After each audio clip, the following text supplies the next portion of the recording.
Mentre andiamo in onda con il servizio, sono diversi gli interventi in corso dall'area di Trieste fino in montagna, causati dal passaggio delle perturbazioni che stanno flagellando dalla tarda mattinata il Friuli Venezia Giulia. Interruzioni stradali in Carnia con piccoli corsi d'acqua esondati che hanno allagato le arterie bloccando la circolazione stradale. Da segnalare anche caduta alberi a Comelians, danni per il vento in un'abitazione a Montereale Valcellina, caduta di alberi a Vito d'Asio. A Sappada, nella zona di Borgo Cretta, contenuto smottamento lungo la viabilità secondaria.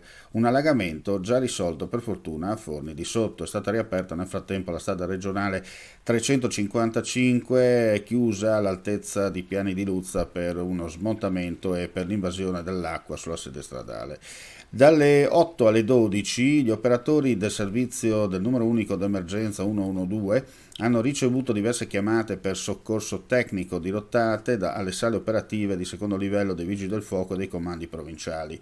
In totale 20 le chiamate per crolli architettonici, 2 a Trieste, 1 a Cividale, 1 a Montereale, caduta alberi, 3 nella zona di Grignano e 1 a Comelians, tetti scoperchiati in parte ad Ovaro, una frana segnalata a Sauris e per 10 tetti per la copertura con i teli a Mortegliano.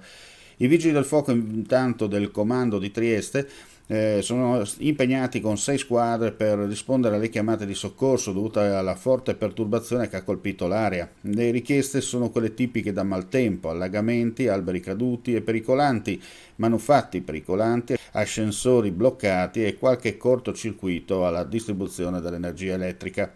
Alle ore 13.30 erano circa una quindicina gli interventi già portati a termine, circa 50 le richieste in attesa di essere evase.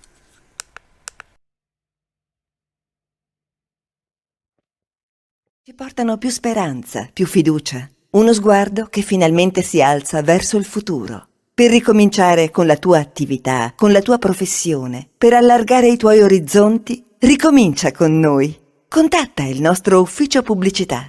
È il momento giusto per ripartire insieme. Chiamaci ai nostri contatti